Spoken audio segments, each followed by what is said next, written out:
Hare Krishna everyone, welcome back to my channel. কেমন আছো সবাই? আশা করছি সবাই ভালো আছো, সুস্থ আছো। তো দেখো, এখন বাজে 4:30 মতো। আমরা যাবো মাসিদের বাড়ি, তার জন্য গোপাল সোনাকে এখানে ভরে নিয়েছি বক্সের মধ্যে। তো আমার কোথাও গেলে গোপাল সোনাকে এর মধ্যে ভরে নিয়ে যাই। তো মাসিদের বাড়ি যাওয়ার পর আমরা ওইখানকারই একটা ইস্কন মন্দিরে গিয়েছিলাম। মন্দিরটা অনেকটাই সুন্দর ছিল। আজকে যেহেতু একাদশী তিথি, তার জন্য আমরা ওইখানে গিয়েছিলাম। একাদশী তিথিতে কোনো মন মন্দিরে যাওয়া, ওখানে যে ভজন কীর্তন করা অনেক ভালো। তো দেখো, এখানে বড় জায়গাটাতে ভাগবত পাঠ হয়, আর এখানে উপরে ভগবান আছে। তো তোমরা ভগবানকে দর্শন করো।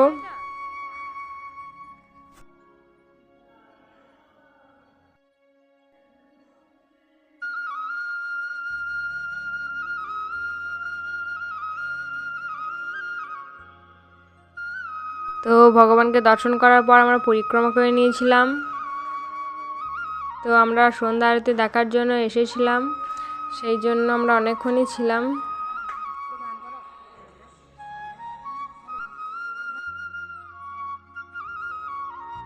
তো এই মন্দিরে একটা ছাদ বাগান আছে, তোমরা দেখো এখানে অনেক রকম ফুল ছিল।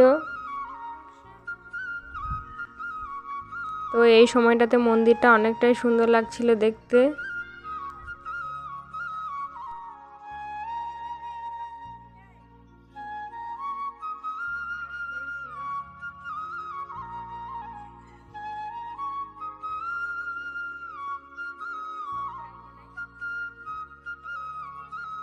তো এরপর তুলসী আরতি শুরু হয়ে যায়।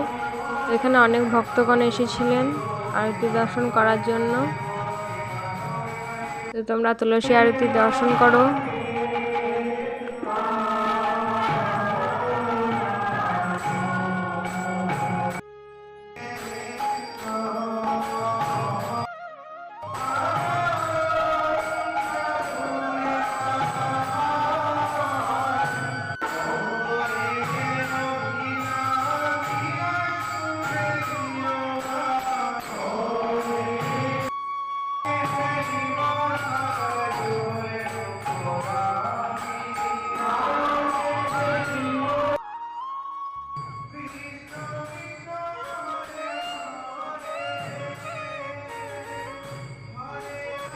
তুলসী আরতি হয়ে যাওয়ার পর দেখো, এখানে ভগবানের আরতি হবে।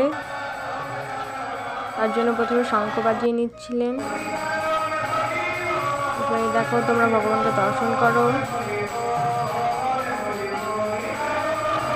আর ভগবানের আরতি দর্শন করো।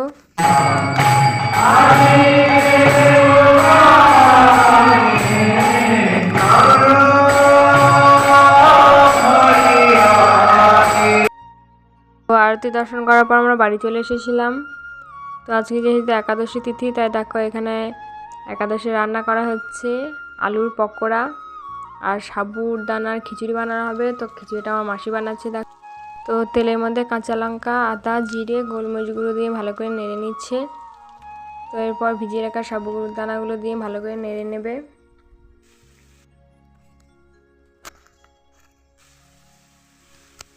তো সাবুদানাগুলো ভালো করে নাড়তে হবে। এরপর সেদ্ধ করা আলুটা দিয়ে আবারও ভালো করে নেড়ে নেবে।